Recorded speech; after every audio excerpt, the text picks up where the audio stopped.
हरे कृष्णा. प्रेक्षक हो, आपले गीता जीवनीमध्ये स्वागत आहे. भगवद्गीता जशी आहे तशी, अध्याय 6, श्लोक क्रमांक 27. प्रशांत मनसं ह्येनं योगिनं सुखमुत्तमम् उपैति शांतरजसं ब्रह्मभूतमकल्मषम्. भाषांतर. ज्या योगी मनुष्याचे मन माझ्यावर स्थिर झाले आहे त्याला निश्चितच दिव्य सुखाची परमावधी प्राप्त होते. तो रजोगुणाच्या पलीकडे असतो, त्याला ब्रह्माशी असलेल्या गुणात्मक स्वरूपाचा साक्षात्कार होतो आणि याप्रमाणे तो आपल्या पूर्व कर्मफलांपासून मुक्त होतो. तर प्रेक्षक हो, मागील श्लोकामध्ये भगवंत आपल्याला सांगतात की मन तर चंचल असतं. ज्याप्रमाणे जळ त्याचा तळ शोधूनच काढतं, म्हणजे पाणी कितीही उंचावरून सोडलं तरी ते वर जात नाही, तर नेहमी खालच्याच दिशेने जातं. त्याचप्रमाणे मनाचा स्वभाव आहे चंचलता, अस्थिरता. ते कोठेही स्थिर राहू शकत नाही, ते त्याचं काम करत असतं. म्हणून आपणही आपल्या मनाला नियंत्रित करून भगवंतांवर स्थिर करण्याचं आपलं काम करायचं आहे, ज्यामुळे आपल्याला निश्चितपणे परमसुख आपोआपच प्राप्त होईल. ते कसं पाहूया. तर प्रेक्षक हो, हठयोगामध्ये मनाला नियंत्रित करणं शक्य आहे, परंतु ते खूप कठीण आहे.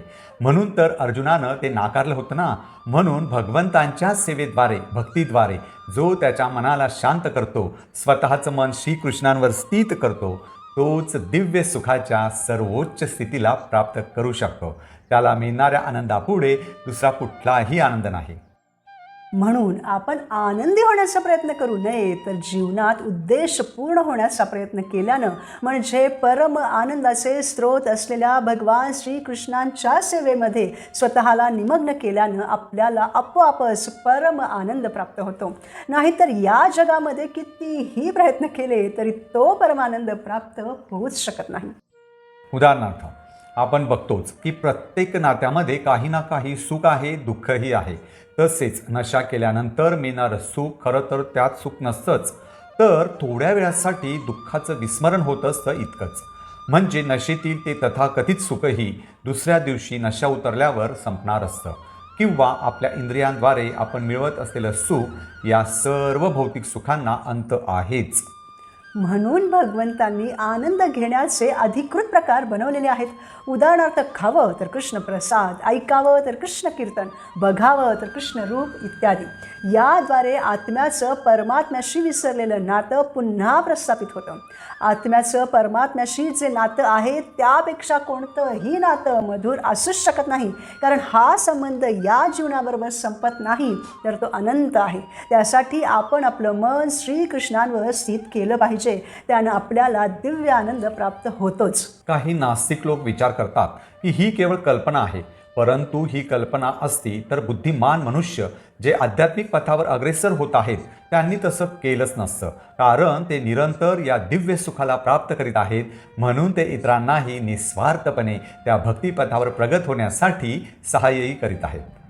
म्हणून भगवंत सांगतात, जो योगी पुन्हा पुन्हा त्याच्या मनाला भगवत सेवा, उदाहरणार्थ भगवंतांबद्दल श्रवण, भगवनामाचं कीर्तन, भगवंतांचं स्मरण, भगवंतांच्या प्रसन्नतेसाठी सेवा इत्यादी करून नियंत्रित करण्याचा प्रयत्न करून शेवटी मनाला नियंत्रित करतो, तो परम सुखाला प्राप्त करतोच. प्रेक्षक हो, प्रत्येक जणच आनंदाच्या शोधात आहे, परंतु अशा भक्ताला त्या दिव्य आनंदाची प्राप्ती होते. तो दिव्य आनंद त्याला सतत मिळत राहतो, त्याला परमशांती प्राप्त होते, म्हणजे तो प्रशांत अर्थात पूर्णपणे शांत होतो, श्रीकृष्णांच्या चरणकमळांवर स्थित होतो. प्रेक्षक हो, एक असतो ब्रह्मानंद, जो आध्यात्मिक असतो, परंतु तो प्राप्त करण्यासाठी किंवा सतत त्या स्थितीमध्ये राहण्यासाठी आपण नेहमी सेवा आनंद म्हणजे सेवेचा आनंद मिळवला पाहिजे. यालाच भक्त्यानंद असेही म्हणतात, म्हणजे भक्तीचा आनंद उत्तम आनंद होय. अशा प्रकारे तो भक्त योगामध्ये भगवंतांशी असलेल्या संबंधाला टिकवून ठेवतो आणि भगवत सेवेमध्ये त्या संबंधाला आणखी मजबूत करीत जातो. अशा प्रकारे त्याचं मन नियंत्रणात येतं. या स्थितीमध्ये रजोगुण त्याच्यासोबत नसतोच. रजोगुण म्हणजे जीवाच्या या जगातील श्रीकृष्णांना सोडून असलेल्या भौतिक महत्त्वाकांक्षा होय. उदाहरणार्थ, मला तेवढं मोठं बनायचं आहे, मला ती गाडी हवी आहे, मला तो बंगला हवा आहे इत्यादी. अशा प्रकारे आपलं मन सुखाच्या नव्या नव्या संकल्पना नेहमी सुचवित असतं. नित्य विचार करतं की ही गोष्ट मला सुखी करेल किंवा ती गोष्ट मला सुखी करेल, आनंद येथे आहे, आनंद तेथे आहे, इत्यादी. अशा प्रकारे मन आपल्याला सर्वत्र आणि कोठेही घेऊन जातं. जणू काही आपण एका लगाम नसलेल्या रथात बसलेलो आहोत आणि घोडा वृश्चिंखल आहे. आपण काहीच करू शकत नाही. आपल्याला त्या घोड्याला थांबवण्याची कोणती शक्ती आहे? केवळ ते भीतीदायक दृश्य पाहत असहाय्य भावनेनं त्या रथातच बसून राहावं लागेल. परंतु ज्या क्षणी मन कृष्ण भावनेच्या प्रक्रियेमध्ये, विशेष करून हरे कृष्ण महामंत्राच्या जपामध्ये रथ होईल, त्या क्षणी या रानटी वृश्चिंखल घोड्याप्रमाणे असलेलं मन नियंत्रणात येऊ शकेल. त्यासाठी आपण प्रत्येक क्षण भगवान श्रीकृष्णांच्या सेवेत संलग्न राहिलं पाहिजे. तेव्हाच आपलं मन शांत होईल. भक्ती ही अशी एक आंतरिक कळ आहे की जी आपल्या विचलित मनाला शांत अवस्थेत नेते. म्हणजे या जगातील भौतिक इच्छा शांत होतात. जेव्हा भक्तिरसाचं आस्वादन केलं जातं तेव्हा भौतिक संसारातील तथाकथित सुख रस आपोआप सुटतात. आपण बघतो की लोक नवनवीन गोष्टी, जसं की मोठी गाडी घेतात, कोणी मोठं घर घेतं, कोणी खूप हाय टेक्नॉलॉजीचा मोबाईल घेतं आणि मागच्या जुन्या गोष्टी सुटून जातात. किंवा कोणी झोपडपट्टीमध्ये राहत असेल, नंतर त्यानं कष्ट करून पैसे कमवून फ्लॅट खरेदी केला आणि मग आणखी पैसे कमवून मोठा बंगला खरेदी केला.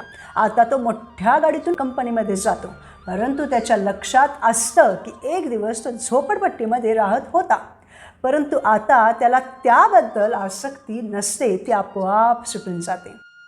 त्याचप्रमाणे आपल्याला भौतिक आसक्ती सोडायच्या आहेत. जेव्हा आपण भक्तीमध्ये लागू तेव्हा या भौतिक आसक्ती आपोआप सुटतील.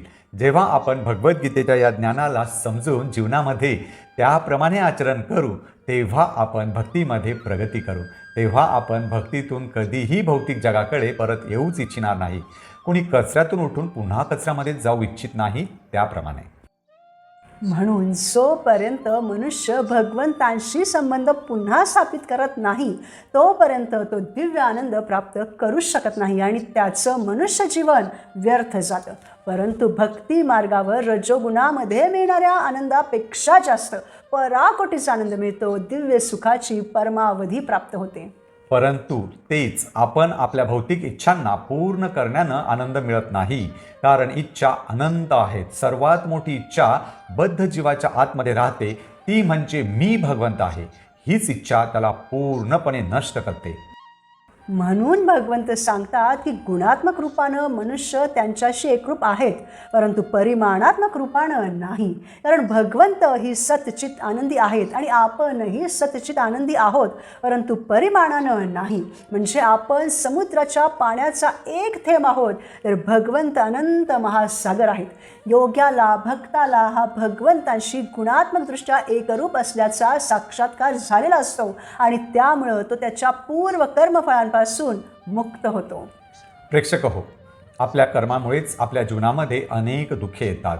जो भगवंतांना मानून त्यांचा शाश्वत सेवक बनतो, त्याचं मन भगवंतांवर स्थिर करतो, त्याच्या सर्व कर्मांची फळे भगवंत नष्ट करतात. तो सर्व कर्मफळांपासून मुक्त होतो आणि स्वतःचा भगवंतांशी असलेला संबंध की भगवंत परमात्मा आहे तर मी त्यांचा एक अंश आहे हे समजू शकतो. उदाहरणार्थ समजा आपल्याकडे एक सामानानं भरलेली जड सॅक आहे आणि आपण ती जड सॅक घेऊन गोवर्धन परिक्रमा करीत आहोत, तर आपण लवकरच थकू, बरोबर? परंतु जर नंतर कोणी ओळखीचे आपल्याला म्हटले की ती बॅग मला द्या, मी गाडीमध्ये ठेवून ती तुमच्यापर्यंत पोहोचवतो, तेव्हा आपण तयार होतो. मग आपण जेव्हा ती बॅग पाठीवरून उतरवतो तेव्हा पहिली गोष्ट म्हणजे आपल्याला चालताना त्या बॅगेच्या ओझ्यापासून मुक्तता मिळालेली असते आणि दुसरी गोष्ट म्हणजे आपलं चालणं सोपं झाल्यानं आपला वेगही वाढतो.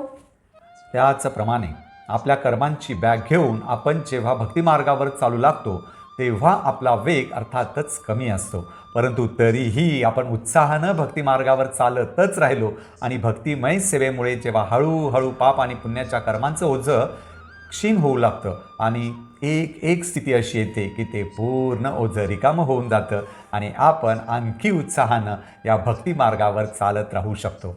या स्थितीला ब्रह्मभूत अवस्था म्हणतात. भगवंत सांगतात की ब्रह्मभूत प्रसन्नात्मा न शोचती न कांक्षती. असा भक्तीमध्ये परम आनंद मिळवलेला भक्त कधीही भौतिक गोष्टींसाठी शोक करीत नाही किंवा त्याच्यामध्ये कोणतीही भौतिक इच्छाही राहिलेली नसते. परंतु आपण मात्र भौतिक गोष्टी मिळविण्याच्या इच्छांमध्ये अडकलेलो आहोत. आपण एखादी जाहिरात बघतो, एखाद्या मोबाईलची किंवा एखाद्या नवीन गाडीची. ती गोष्ट मिळविण्याची इच्छा आपल्याला होते आणि ती मिळविण्यासाठी आपण प्रयत्न करीत राहतो. ती मिळाल्यानंतर तिला जपतो. ती हरवू नये, खराब होऊ नये अशी आपल्याला भीती वाटते, म्हणून आपण तिची व्यवस्थित काळजी घेतो. आणि जेव्हा ती गोष्ट आपल्यापासून दूर जाते, खराब होते, तेव्हा आपण शोक करतो. मग पुन्हा नवीन इच्छा, पुन्हा नवीन चिंता, पुन्हा नवीन शोक. आपलं पूर्ण जीवन असंच चालू असतं. परंतु जो या इच्छांपासून आणि शोकांपासून मुक्त आहे त्याला ब्रह्मभूत म्हणतात. म्हणजे आता त्याची केवळ कृष्ण सेवेचीच इच्छा असते आणि त्याद्वारे तो आणखी आणखी कृष्णांच्या जवळ जवळ जात असतो. कारण आता त्याला कोणत्याही भौतिक इच्छा नसतात आणि भौतिक गोष्टी हरवल्याबद्दल शोकही नसतो. कारण तो विचार करतो की त्या गोष्टी श्रीकृष्णांनी त्यांची काळजी घेण्यासाठी त्याच्याकडे दिल्या होत्या आणि कृष्णांनीच त्या परत घेतल्या, तर मग त्यात शोक करण्याचं कारण काय? कारण श्रीकृष्णच आपले सर्वात मोठे हितचिंतक आहेत.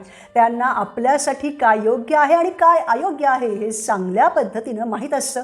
त्यामुळे आपण भक्ती मार्गावर प्रगत होऊ शकतो हा विश्वास अशा भक्ताला असतोच. म्हणून आपण आध्यात्मिक गोष्टींवर जास्त एकाग्र झालं पाहिजे. आपला वेळ आध्यात्मिक सेवेमध्ये गुंतवला पाहिजे. महामंत्राचा जप केला पाहिजे.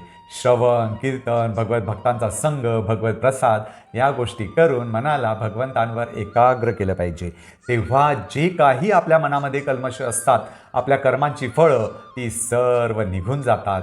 जेव्हा कृष्ण सेवेचा अग्नी हृदयामध्ये प्रज्वलित होतो तेव्हा तेथील कचरा जळून राख होतो. म्हणून प्रेक्षक हो, जीवनात आनंदी राहण्यासाठी आपण आपल्या चंचल मनाला भगवान श्रीकृष्णांच्या सेवेमध्ये स्थित केलं पाहिजे आणि सर्व भौतिक दोषांपासून मुक्त झालं पाहिजे. पुढील भागात आपण भगवद्गीतेच्या 6व्या अध्यायातील पुढील श्लोकांवर मनन करताना योगाची परिपूर्णता म्हणजे कसा परमात्म्याचा साक्षात्कार यावर चर्चा करू. भक्ती योगाद्वारे सतत भगवंतांशी जोडले जाऊयात, परम आनंद मिळवूयात. धन्यवाद. हरे कृष्णा.